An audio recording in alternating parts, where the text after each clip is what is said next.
क्या आप जानते हैं कि अमरनाथ गुफा का रहस्य भगवान शिव की एक अनोखी कथा से जुड़ा है? अगर भगवान शिव ने यह कहानी न सुनाई होती, तो अमरनाथ गुफा का अस्तित्व ही नहीं होता। आज हम आपको इस अद्भुत कथा के पीछे का रहस्य बताएंगे।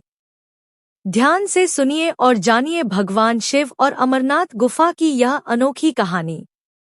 अगर भगवान शिव ने यह कहानी ना सुनाई होती तो अमरनाथ गुफा ना होती। माँ पार्वती ने भगवान शिव से एक सवाल पूछा, जिसके बाद भोलेनाथ ने एक कहानी सुनाई और अमर हो गया कबूतर का जोड़ा।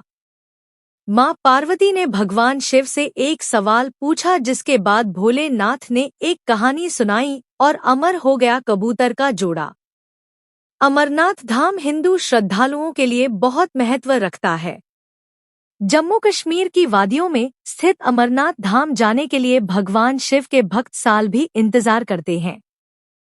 चार धाम की तरह भक्तगण इस पूजनीय यात्रा को जीवन में एक बार करने की इच्छा अवश्य रखते हैं। अमरनाथ यात्रा के बारे में कहा जाता है कि यहाँ भोले की मर्जी के बिना भक्त नहीं पहुँच पाते हैं।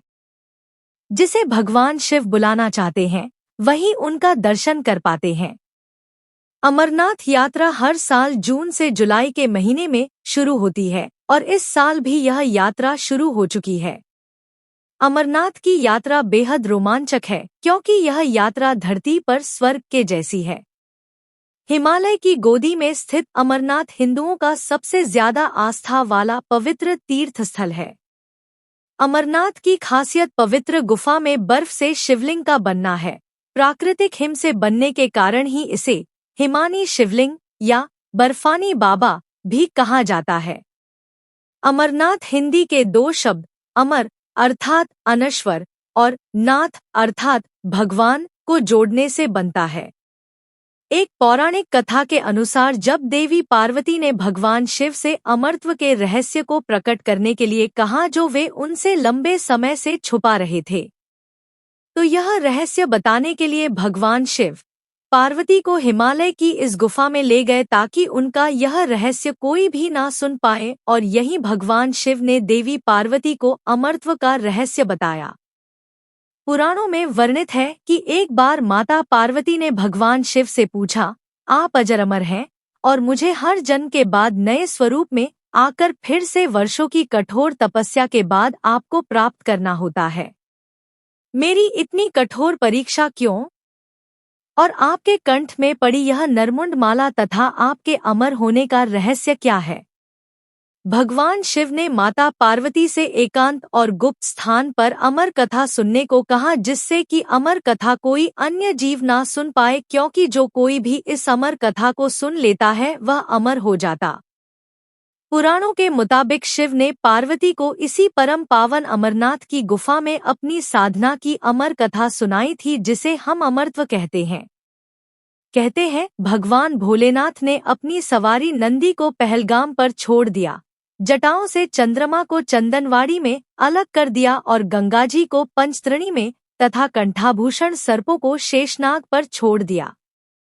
इस प्रकार इस पड़ाव का नाम शेषनाग पड़ा। अगला पड़ाव गणेश पड़ता है। इस स्थान पर बाबा ने अपने पुत्र गणेश को भी छोड़ दिया था, जिसको महागुणा का पर्वत भी कहा जाता है। पिस्सू घाटी में पिस्सू नामक कीड़े को भी त्याग दिया। इस प्रकार महादेव ने जीवनदायिनी पांचों तत्वों को भी अपने से अलग कर दिया। इसके बाद मां पार्वती साथ उन्होंने गुप्त गुफा में प्रवेश कर किया और अमर कथा मां पार्वती को सुनाना शुरू किया। कथा सुनते सुनते देवी पार्वती को नींद आ गई और वह सो गई, जिसका शिवजी को पता नहीं चला। भगवान शिव अमर होने की कथा सुनाते रहे। उस समय दो सफेद कबूतर शिव जी से कथा सुन रहे थे और बीच बीच में गूंगों की आवाज निकाल रहे थे। भगवान शिव को लगा कि माता पार्वती कथा सुन रही हैं और बीच बीच में हुंकार भर रही हैं। इस तरह दोनों कबूतरों ने अमर होने की पूरी कथा सुन ली। कथा समाप्त होने पर भगवान शिव का ध्यान पार्वती की ओर गया, जो सो रही थी। जब महादेव की दृष्टि कबूतरों पर पड़ी तो वे क्रोधित हो गए और उन्हें मारने के लिए आगे बढ़े।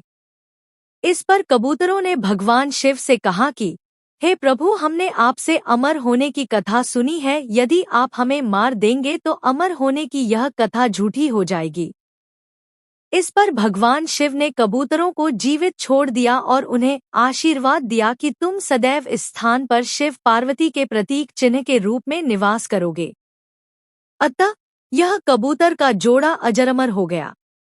ऐसा कहते हैं आज भी इन दोनों कबूतरों का दर्शन भक्तों को यहाँ प्राप्त होते हैं और इस तरह से यह गुफा अमर कथा की साक्षी हो गई और इसका नाम अमरनाथ गुफा के नाम से प्रसिद्ध हो गया। तो दोस्तों, यह थी भगवान शिव और अमरनाथ गुफा की अद्भुत कहानी। अगर यह कहानी आपको अच्छी लगी हो तो इसे लाइक करें, शेयर करें और हमारे चैनल को सब्सक्राइब करना न भूलें। ऐसी ही और कहानियों के लिए जुड़े रहिए। धन्यवाद।